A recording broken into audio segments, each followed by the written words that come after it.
Hi, everyone. I'm Terry, and this is the Yarn Joy podcast, episode number 453. Welcome.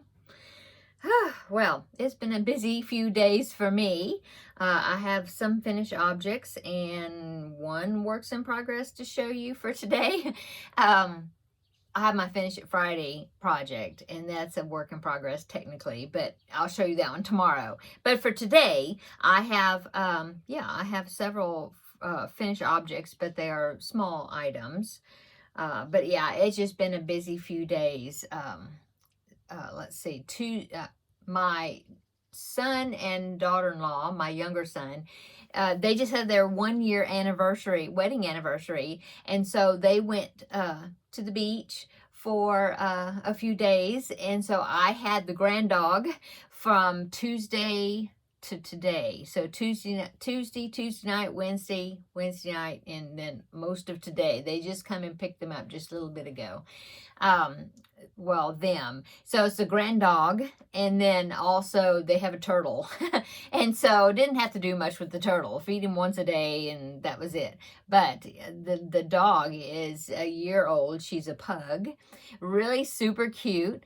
A chunk. But very, very hyper and active. And I said it was just like having a toddler in the house, because every few minutes she'd be getting into something, and then you're like, what do you have in your mouth? And you had to go dig in her mouth and see what it is, and it'd be a piece of paper, and stuff like that. And oh my goodness, into everything. And so yeah, she kept me on my toes during these days that I had her.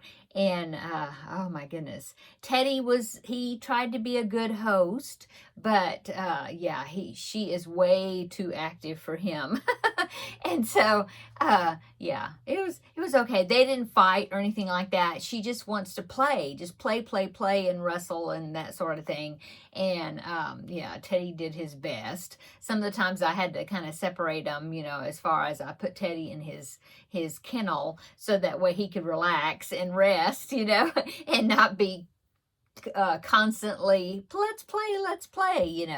But anyway, we got through it. And they had a great trip, a great time. I'm glad that they did have a good time. Anyway, yeah, I've been like super busy. So let's get into the projects, and I'll show you what I've got done. Okay, so I needed two more preemie hats for this month to be made, and I did get those finished. Both of the patterns come from the website that is called Lovable Loops, and I will link them down below in the description box. Free patterns. And now they were multiple size patterns, but the smallest was just a baby size, I guess a newborn size, and of course I needed a preemie hat size, so I used the preemie hat beanie pattern from Cream of the Crop Crochet, and I used that. I haven't memorized, but I used that one, and then I made the parts and took the inspiration from the patterns from Lovable Loops. Okay, so the first one I made was a rooster hat. I've never made a rooster hat, but I thought it was so cute. Look at that. Isn't that the cutest thing? And so, yeah, there's my rooster hat. I think it turned out great. Yep. So there's that one. And then the next one I made was a chick hat. And after I put it together, I realized I did something wrong. Well, not wrong, but different from what I was going to do. But here's my little chick hat. You should have used maybe DK weight or something for the beak. I don't know. It just seems like the beak is too big.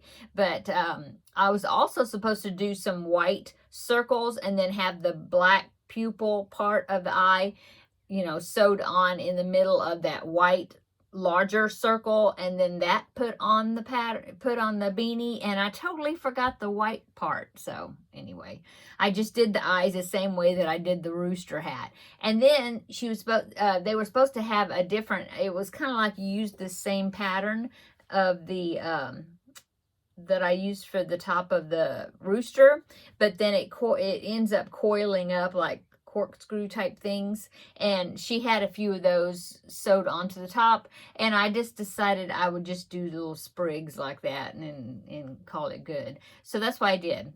So hat 3 and 4 done for this month. Okay, meeting my goal.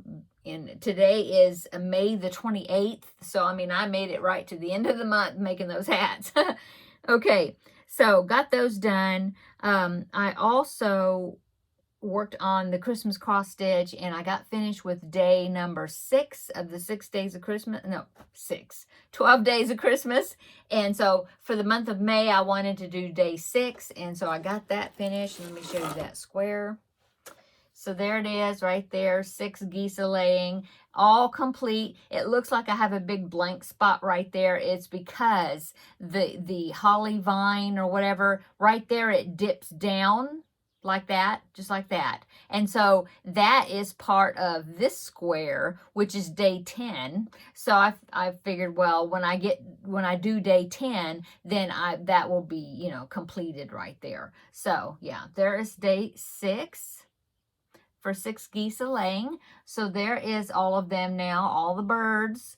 I've got one more bird for day 7, 7 swans is swimming. As you can see, I have all these, they're all parked and ready to be used when I get to those squares, some more of the thread, because I finished the spaces that I wanted to from the previous square or over here. And so I didn't want to cut the thread, and it was real close to where I needed it in the next square. And so I just brought it up on that side, and then I was like, well, I'll just wait until I get to that square. And then so when I get to it, then I'll finish up those threads and use them. So anyway, there's what it's looking like. So that is finished object number 3, I guess. And then finished object number 4 is the magazine challenge. So last week, the magazine challenge, I picked with the random number generator, this magazine right here, summer of 2019. Yeah. Or, well, yeah, summer 2019. Okay. Crochet World. And I decided I wanted to pick something out of here to make. And so the project that I ended up picking was this basket right here with the daisy on it right there.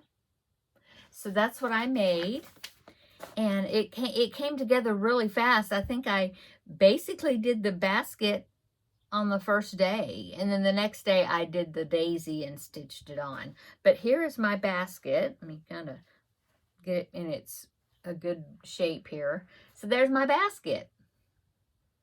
It's supposed to be like a gingham check, I guess, or something. I don't know if it actually looks like that or not, but I like the way it looks. The flower I made just like the pattern, and after I sewed the flower on, I stitched down the petals, and now I'm thinking maybe I shouldn't have stitched them down all the way completely, but I did, and I'm not going to go back and fix it. So, so there you go. And I did weave in all the ends inside. So yeah, it's got 2 little handles on it. Not that I'd use the handles. I don't know. But I don't know I'm not sure what I'm going to use it. Maybe a yarn bowl, you know, or just something to toss things in, you know, if it's on my desk or whatever. I even thought I could put maybe napkins in it and put it on the table. I thought it'd be a cute little summer decor item, possibly. Yeah.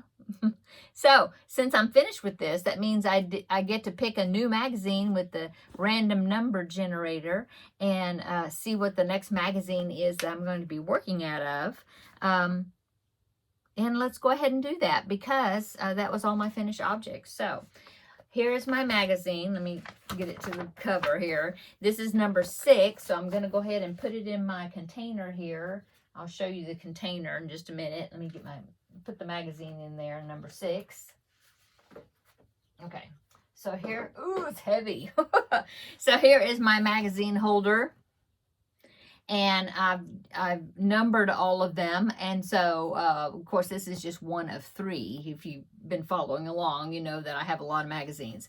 So this one, I had to look at the last one. It is 1 through 20 numbered. So I'm going to go ahead and, oh, I didn't bring my book in here. I should have brought my book in here too, so that way I can see what numbers I've drawn already. But I guess this time I'll just draw the number, look at the magazine, and if it's one we've already done, because I can't remember.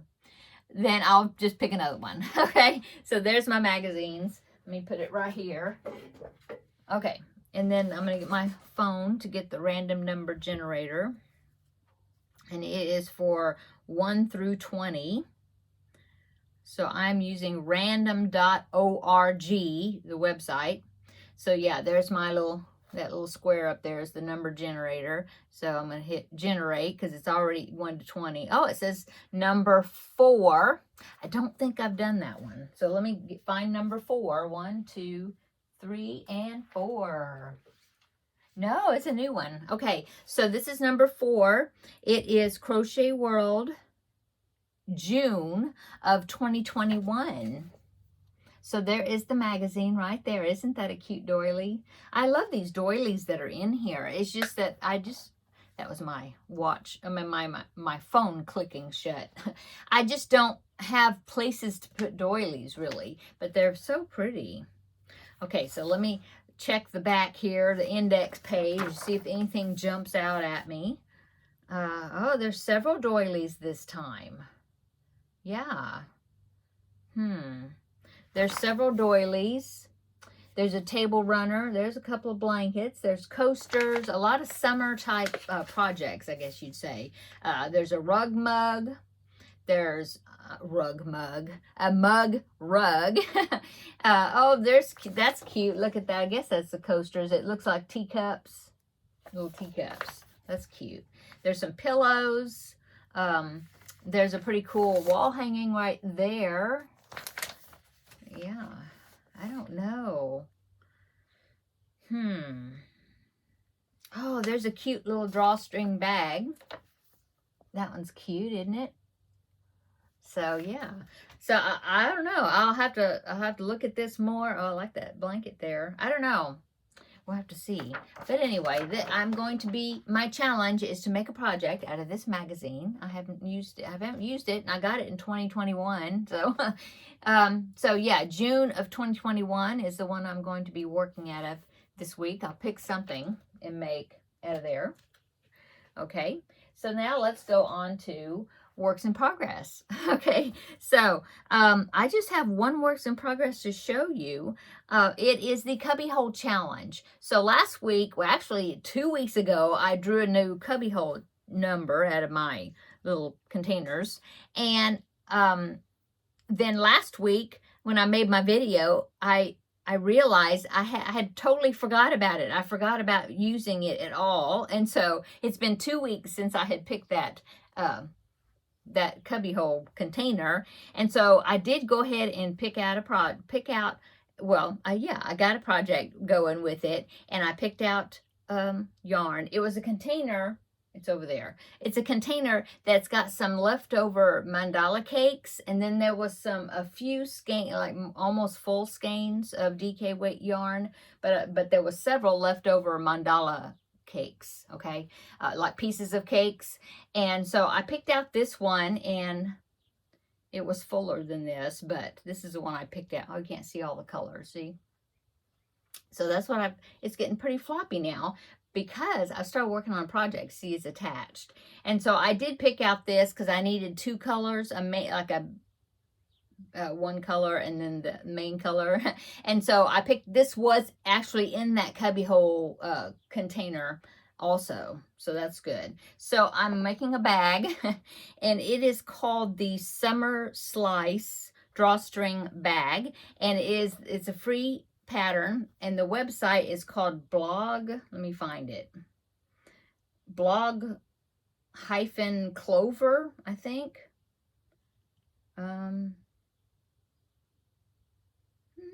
There it is. Yeah, it's blog.clover-usa.com. But I'll link it down below in the description box. I found it on Ravelry, and then from Ravelry I found a link to the website. So I went over there to get it from there. So I'll link it down below in the description box. I did take a screenshot of it, so I can put that up and show you. But this is my progress so far.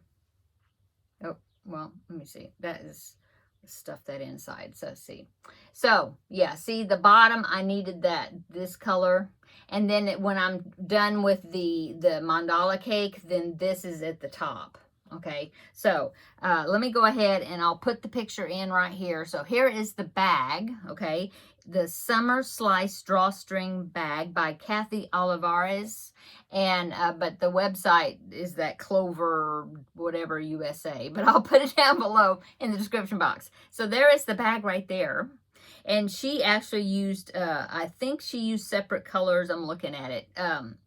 Like stripes, but this is just I thought, well, it's DK wet yarn that she used, and this was pretty good. I mean, you know, this was right in the center of that. I think this colorway might be Sphinx, if you're familiar with the Lion Brand mandalas. I think that's what this was, and there was a pretty good amount in there, but see, I've used quite a bit of it right here. And so what it is, I know it's dark, but you really can't tell. I mean, you could tell more in that picture that I showed you because the colors were lighter, but it's like a spike stitch. It's a spike stitch and then a single crochet, and you alternate it. And then every other round, you just do a single crochet around in each stitch. So that's what it's looking like. It's got a really good texture to it. It's almost like well, looking at on the camera, it looks like a honeycomb type thing or whatever. But yeah. Here you can see that spike stitch there. You can see where it changed colors. So you can't really tell it up here. But once I get through these dark colors and I'll get to the blue, then you should be able to see it a little better, I guess. But it has a nice texture to it, and it's going to be a pretty good size bag. I'm just following in the pattern, there's like a sequence on how to follow it, so that way the spike stitches are like staggered where they go. And so I wrote the sequence down by their letters, and then I'm marking it off as I go. But I'll just, you know, try to go all the way, and hopefully this will finish. And if I finish this before the I do the top part, I mean, before where I'm supposed to, I'll just end it, because I think I'm going to get a pretty good height out of when I use all of this. And then, like I said, once you get finished with this, then you go back to this color and you do a top. You can see that in the picture. And then the drawstring, I think, is made with this too. Anyway, I am using my cubbyhole yarn. I'm using a 4.5 millimeter hook is what I'm using for this. And so, yeah, it makes a pretty dense stitch where you probably wouldn't even have to line it. That's what I'm thinking. Because, yeah, I mean, you can kind of see there's holes barely, but, you know, I think it probably wouldn't even be necessary to line it. It looks good on the inside also, you know. So, anyway, that is what I'm doing with the Cubbyhole Challenge yarn. So I'm glad I found a project and am working on that. I did go ahead and fix up a little piece of paper for the sapling baby blanket that I was working on. I went ahead and fixed up a piece of paper, and then I put it in the Finish It Friday container to draw from. Okay, I had a phone call, so I had to pause and then get back to the video. So I was just talking about how I put the sapling blanket, I put that added it to my Finish It Friday projects, because I feel like I'm doing too many projects at one time. So I did that. I divided the cream and white squares, I divided them into two separate, but I'll talk about that tomorrow more and Finish It Friday. Okay, so yeah, that's my works in progress and my finished objects. Picked a new magazine challenge. I do have a couple of pictures I want to show you. I'm going to open up my phone here so then I can see the pictures at the same time. Let's see. So I have some Gustav pictures, and let's see, the first one is a set of 3 that Karen made. So here's Karen's Gustavs, and she had some cake, I think self-striping type cake yarn that I recognized in there. One of them, it was those, what was it called? Premier DK? I don't know if it's DK, but Premier Fruit something, fruit cakes or something. And so as you can see in the picture there, look like one of them, it looks like watermelon. And then the other one, the yellow one, possibly might be the same type of yarn, the self-striping, but it makes stripes. I mean, like big stripe sections. Maybe that was like a lemon something color, I suppose. And then the third one there, as you can see, it looks like Red Heart Super Saver stripes. Anyway, I think they look great. Thank you, Karen, for sharing the picture. And yeah, I'm so blown away by how many people are making Gustafs and am enjoying or are enjoying them so much, you know. So yeah, I'm glad I found that pattern and everybody's just having a ball making them. Okay, so that was Karen's. Thank you again, Karen, for sharing the picture with me. They look awesome. And then the next one is another Gustaf. Let me find it. Yes, this one is from Lorraine, and she's been making some Gustafs, and she decided to try her hand at making one at a chenille yarn. And so here is her Gustaf right there, her big giant Gustaf. And as you can see, I believe that's a DK Gustaf that's right next to it in the pink. And so there is her two sizes of Gustafs, and I believe those are not her first ones. I think she's made other ones, but I believe she said that she usually uses them makes the DK size. So yeah, she wanted to try it out in that chenille. Looks great, Lorraine, and I'm glad that you shared the picture with us, so then I was able to share it with everybody here. Yeah. Okay, so thank you, ladies, for posting pictures. Okay, the next one is from Lori, and she posted this in the Facebook group page, and she made a scrappy rectangle blanket. So I wanted to show that on here. So here is her scrappy rectangle blanket. Let me zoom up right quick. Yeah, it looks like it is a granny stitch. Yeah, granny stitch blanket. I think it turned out great. I just love using up yarn. Isn't it great to use up scrap yarn? Find ways to use it up. So you did a great job, Lori. I hope you enjoyed working on it. And yeah, it looks great. Thanks for sharing the picture. Okay, and then the last one is Lynn, and I showed a picture of her project. She made the Cooper blanket, which is the blanket that I'm working on for Blanket Bonanza. And on Tuesday, this past Tuesday, I showed you her completed Cooper blanket. Well, she made another one. She enjoyed the pattern so much, she made another one with a different color theme. And so here is her second Cooper blanket right there. I'm looking here so I can talk about the colors. Yeah, she's got a really nice gold edging to it, or yeah, I guess you'd call that gold, right? And is that purple? And yeah, purple, I believe, and a really pretty red and white. Real pretty colors, and I think those colors just worked really well together. You did a great job matching up the colors together, I think, or putting them together. So thank you so much for Lynn thank you so much to Lynn for sharing that picture with us and allowing me to show it on here. So that is my pictures for this week. I hope that you enjoyed those, and maybe they inspired the colors that they used. It inspired you to maybe use those colors in something. I love that. I love seeing what colors people put together, because that always helps me, pick out colors. And those colors do go together. I hadn't even thought about them going together, but they do. So yeah, it's great to inspire each other, I think. Okay, that is my episode 453 for today. I'm going to go in there and edit this and make me a coffee, I think. I need a little pick-me-up.